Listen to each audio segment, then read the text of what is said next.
Boa noite, todo mundo. Eu sou o Mávilo, sou professor da Rede Estadual do Maranhão, estou falando de Turiaçu, aqui no noroeste do estado, situado aí entre São Luís e Belém do Pará, Amazônia maranhense aí, resistindo. Eu vou tentar compartilhar aqui a minha apresentação. Como eu não vou conseguir ver, aí se vocês puderem me dar uma confirmação a hora que aparecer.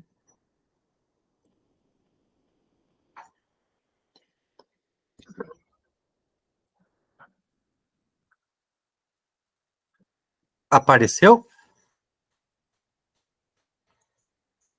Sim. Apareceu, mano. Ótimo. Então tá bem. O que eu vou apresentar é um recorte da minha pesquisa. Eu atualmente ainda estou desenvolvendo ela, estou na parte da intervenção do produto educacional, principalmente aí que é uma premissa aí do Prof. Filo, e eu fiz, portanto, um breve recorte aqui, espero que seja breve também no tempo, para falar um pouquinho o que foi abordado nos 2 primeiros capítulos da minha dissertação. Então, o título é O Ensino de Filosofia no Novo Ensino Médio, Desafios e Tarefas para Filosofar em Diálogo Intercultural. Essa pesquisa ela partiu de um interesse, né, em promover o diálogo na escola com os estudantes aqui do município de Turiaçu, e em função da implementação do novo ensino médio no ano passado, eu iniciei o Prof. Filo também, em 2022, eu achei por bem a gente tentar situar, tentar observar qual seria o contexto, né, dessa reforma, né, que chegou de forma tão brusca, né, com deficiências na questão de diálogo, né, que pegou bastante gente desprevenida. Então, a gente tinha como um objetivo poder entender, assim, né, de que forma que ficaria, como que repercutiria no ensino de filosofia. Antes de falar dessa parte normativa, eu queria dar uma contextualizada. Como eu falei para vocês, Turiaçu é um município aqui do noroeste do Maranhão. Eu trabalho numa escola estadual, que conta com 1.600 alunos, cerca de 70% desses alunos residem na área urbana, e de 30% a 35% mais ou menos nos interiores do município.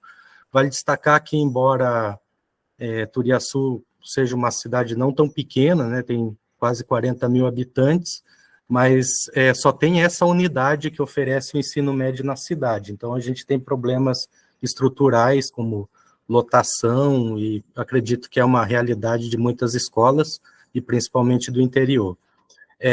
A cidade de Turiaçu, ela possui também, como é um município muito vasto, ela tem uma diversidade geográfica e cultural destacada, principalmente pela presença ainda de comunidades ribeirinhas, né, povoados litorâneos. As praias ainda são bastante isoladas, algumas sem infraestrutura básica de energia elétrica, e também são mais ou menos 40 territórios quilombolas identificados, mas só um ainda conseguiu a titulação, né, a documentação, e é constituído como terra de quilombo.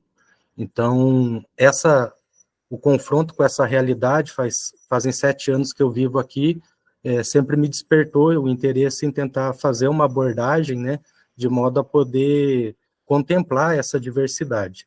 O objetivo central da pesquisa é buscar, através das aulas de filosofia, a abertura para o diálogo com o tempo passado e presente das heranças e tradições dessas culturas já citadas, sobretudo as oprimidas no curso do colonialismo, de modo a fortalecer o conhecimento da história e a convivência no ambiente escolar.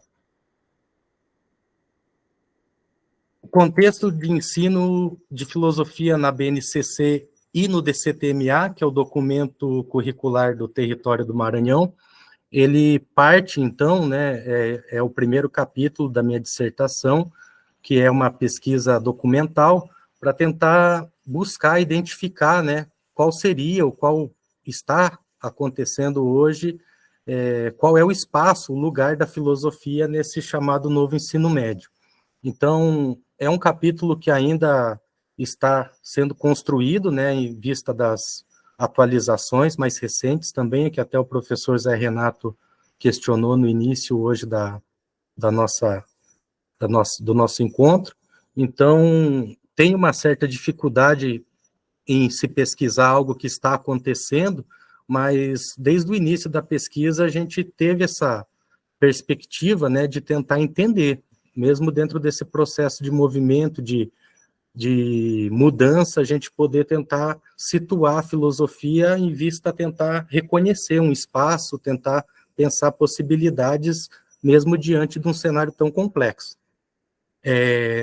Essa análise, então, ela foi feita com base em 2 documentos gerais, tanto a BNCC quanto o DCTMA, que eu já citei. E, enfim, o documento curricular, ele é como se fosse um complemento da BNCC, só que ele tem uma dedicação, né? Ele é voltado mais especificamente para a questão do território maranhense.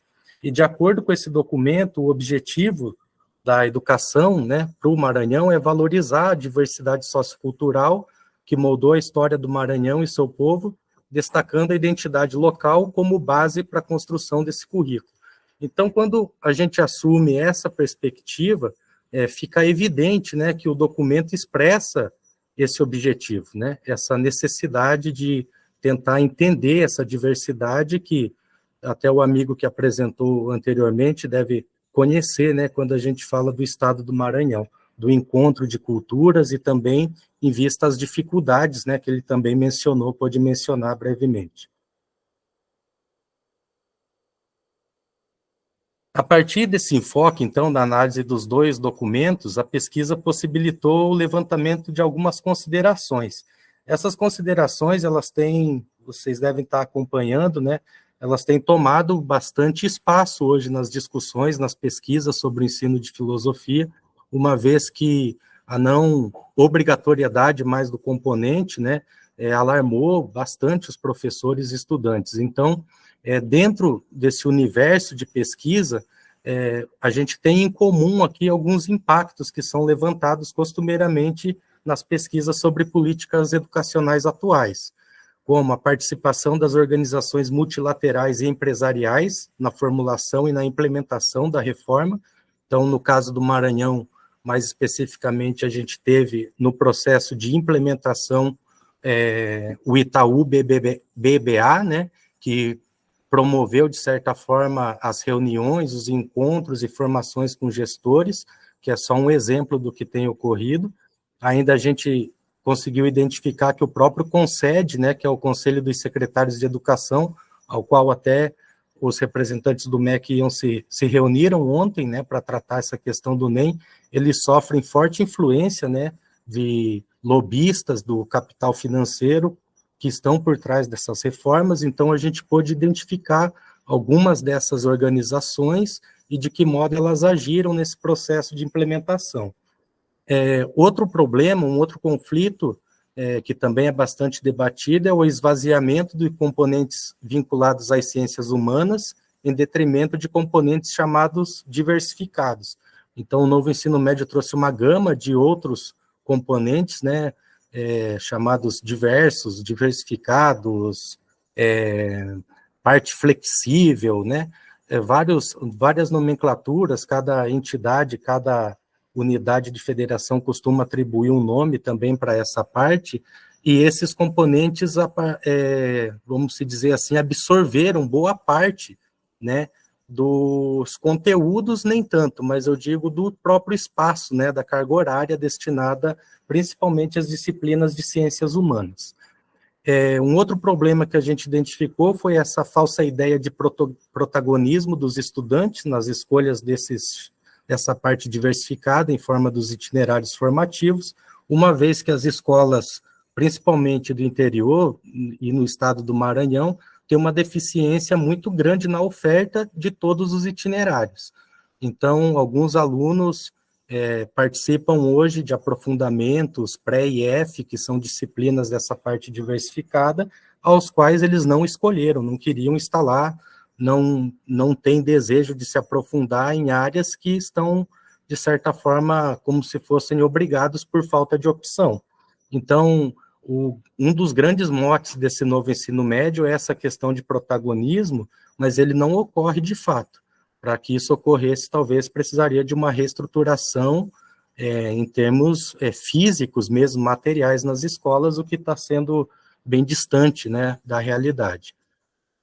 Outro ponto que nos chama a atenção nessa primeira parte é o fim do caráter disciplinar da filosofia, que também é uma temática bastante debatida hoje, é uma produção bem vasta sobre esse sentido, que corresponde à integração da filosofia numa grande área, né, que no caso é as ciências humanas e sociais aplicadas, e tem lá a premissa de se trabalhar os componentes integrados a essa área de forma interdisciplinar, sobre competências e habilidades estipuladas na BNCC, mas há uma confusão, né, uma vez que não há um espaço próprio, uma definição de conteúdos, ou pelo menos uma discussão sobre conteúdos específicos da filosofia para serem contemplados visando a formação do estudante.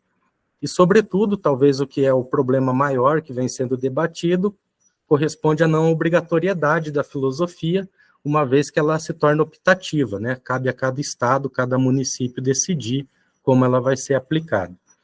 Ainda com relação ao primeiro capítulo, a gente fez uma comparação, né, quase que um espelhamento entre o documento nacional com o documento curricular do Maranhão, e a gente trouxe também algumas percepções. O caderno de normativas do Maranhão, embora tenha mantido a filosofia nas 3 séries, então o Maranhão ainda que manteve, né, até o presente ano, né, até 2023 ainda está mantendo uma aula semanal em cada série, reduziu drasticamente essa carga horária. Então, desde o retorno pós-pandemia, né, a gente vem experimentando essa redução. E, além disso, a orientação curricular estadual, ela salienta que para o ensino médio são obrigatórias apenas as disciplinas de matemática, língua portuguesa e língua estrangeira. Aqui, as diretrizes curriculares, as orientações, a matriz curricular, embora ela contemple no quadro de 2023 a filosofia e os outros saberes das ciências humanas, ele torna claro e evidente que eles não são obrigatórios, que eles dependem muito da composição e da optativa de cada unidade, né? Uma vez que eles são integrados a esses itinerários. O documento curricular regional também, embora apresente objetivos que visem a formação integral dos estudantes, e aí é um ponto bem sério, porque fala nessa formação integral sobre desenvolvimento humano, ético e crítico desses sujeitos. Embora ela contemple esses temas, ela trata a filosofia nesse caderno de maneira muito superficial. É um caderno vasto, grande, volumoso, 250 páginas, e há somente um momento onde há uma descrição clara da filosofia. Então, o que torna, assim, dá uma percepção, né, de que ela, de fato, não tem sido contemplada no próprio documento, embora apresente objetivos que têm uma relação direta com a filosofia, com o ensino de filosofia. Então, essa organização tal qual, ela diluiu os conteúdos, né, principalmente da área de ciências humanas, em prol de uma organização pautada em habilidades e competências da área como um todo. Então, isso repercutiu principalmente até no material didático, né, fornecido para conduzir nesse novo ensino médio, onde uma grande parte de conteúdos ligados à filosofia não são contemplados.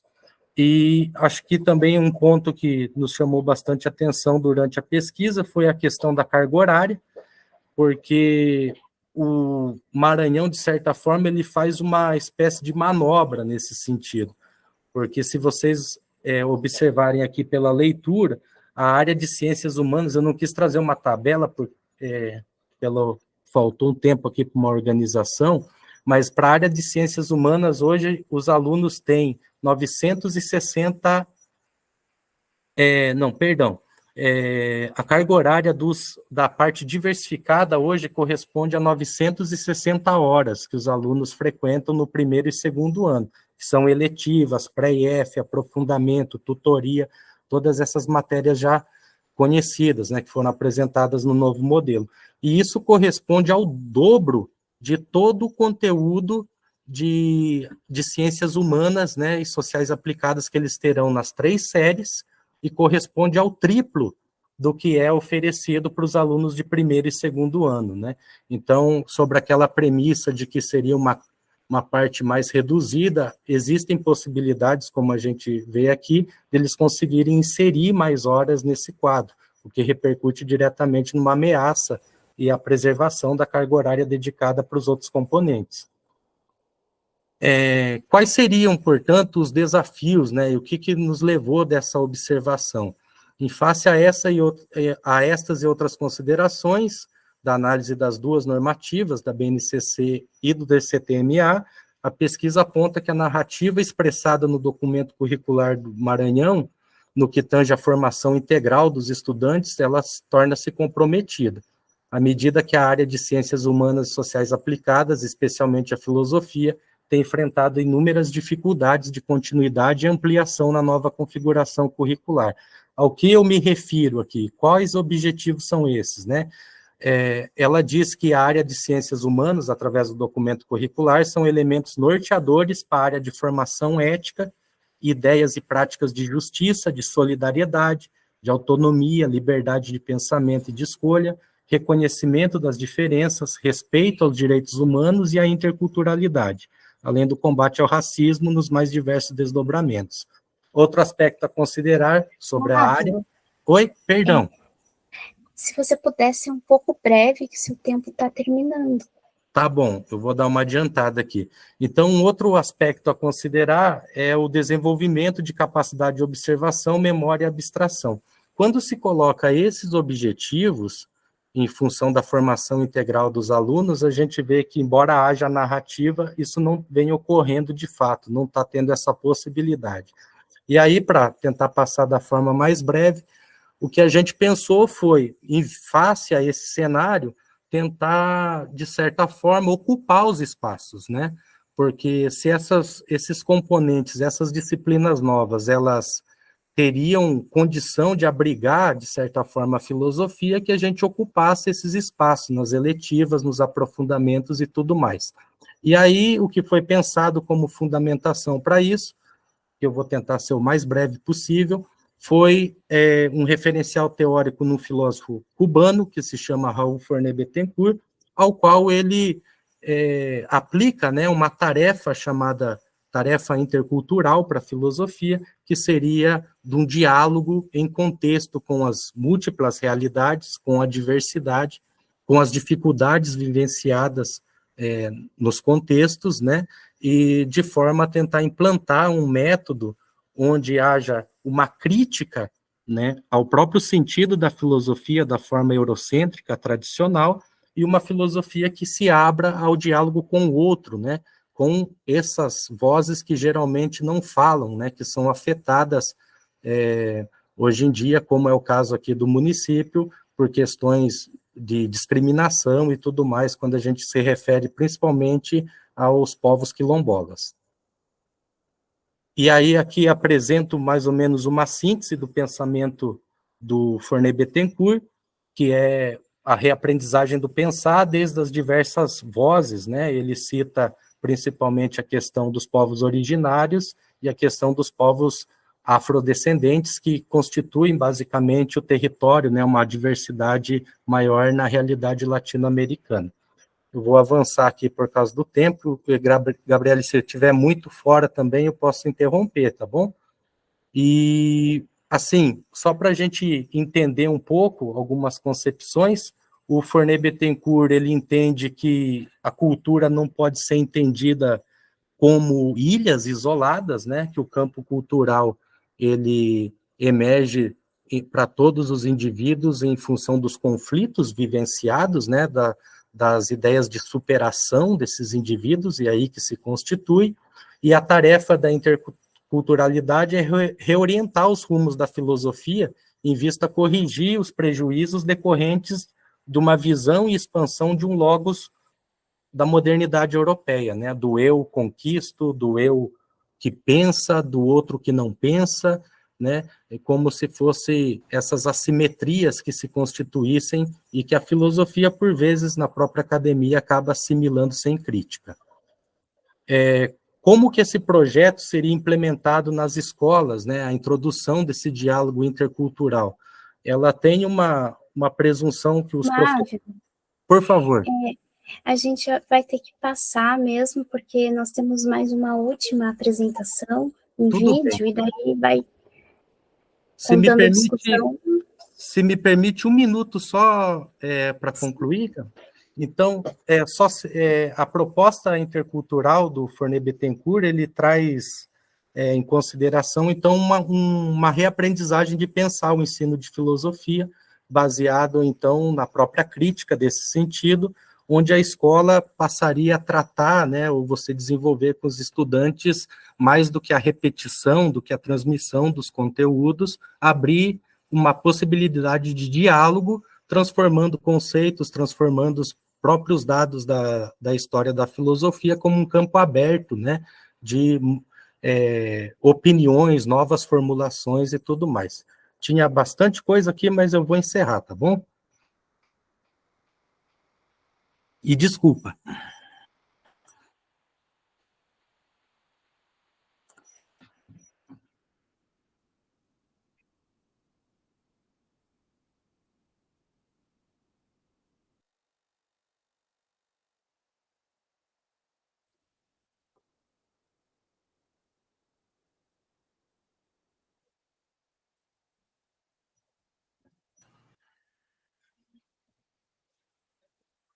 Marvel, agradecer pela apresentação da sua proposta. Para mim, de fato, é um tema, esse tema do novo ensino médio, é um tema que nos aflige, né, porque pelo local, desde onde nós falamos, né, enquanto professores de filosofia, sabemos o quanto isso, em algumas situações, né, principalmente por essa desconsideração da filosofia como uma disciplina obrigatória, né, como de 2008, quando a filosofia se tornou obrigatória, como isso mudou os nossos cursos, as entradas dos alunos que começaram a vir fazer filosofia, porque o seu professor lá do ensino médio os encorajou, os cativou, os motivou, né, pela experiência positiva que tiveram. E todo esse atropelo que a gente teve com relação ao ensino médio, né, nesses últimos 5 anos. E, além disso, eu acho que tem um aspecto, para mim, interessante, que é a presença desse filósofo cubano, que, de fato, eu não conhecia, tendo em vista que, como a maioria dos nossos colegas, também tem uma perspectiva na filosofia bastante europeia, né? E ver um trabalho com um pensador, né, latino-americano, caribenho, mas que tão próximo a nós, de uma periferia, né, de uma periferia do mundo, em todos os sentidos, eu acho que é muito importante. E perceber como esse trabalho, mesmo você, pelo que eu entendi, você está há 7 anos aí, né? Ou não sei eu não entendi se era 7 anos como professor ou 7 anos aí na cidade. Mas perceber como esse trabalho nasce justamente dessa problemática que você experimenta e que vivencia, né? E como se dá conta de que, muitas vezes, esse arcabouço europeu que nós temos, arcabouço conceitual, essas categorias conceituais que nós temos, muitas vezes não dá conta da gente pensar os nossos contextos, de pensar as nossas situações do dia a dia, né? E então eu gostaria de agradecer. Eu não tenho nenhuma pergunta, mas agradecer por essas informações e dizer aí que a sua rede está armada, belíssima rede. A minha está ali, que também nós aqui gostamos muito de rede, né, aqui do Seridó, do Rio Grande do Norte, tendo em vista que é muito quente aqui, então a gente tem uma tradição enorme de dormir de rede. E parabenizá-lo pelo seu trabalho, pela sua perspectiva que você está nos apontando, trazendo essa discussão do novo ensino médio, mas inserindo dentro de um contexto muito específico e próprio, lá do Maranhão. Eu acho que a beleza também do mestrado profissional, que quando a gente se encontra, a gente termina conhecendo realidades que nos parecem tão distantes, né? Mas quando a gente vai ver também, os problemas são muito próprios e também, às vezes, se repetem também os nossos problemas. Então, é mais para agradecer a sua intervenção. Mávio, também eu faço minhas as palavras do professor Teixeira, né? A gente percebe a densidade da sua pesquisa, né? De quanto você está empenhado e dedicado aos aspectos da sua pesquisa, traz o tema da interculturalidade bastante pertinente, não é? E acredito que aí na sua realidade você vai trazer características muito próprias, né, dessa realidade do Maranhão. E também você traz um autor, não é, que de fato a gente não conhece por aqui. Nós estamos aqui no interior do Rio Grande do Norte, né? Então veja que a sua pesquisa traz esses aspectos que são singulares, né? E bastante atuais nessa discussão com o novo ensino médio, né, que é um desafio para todos nós. Então, eu só tenho também a parabenizar pela sua apresentação e de recomendar que é importante também que faças um exercício de síntese, né, para quando for apresentar, porque, de fato, não dá para apresentar todos os detalhes, mas certamente o seu texto vai ficar um texto bastante profundo para que a gente possa lê-lo, né, muito em breve.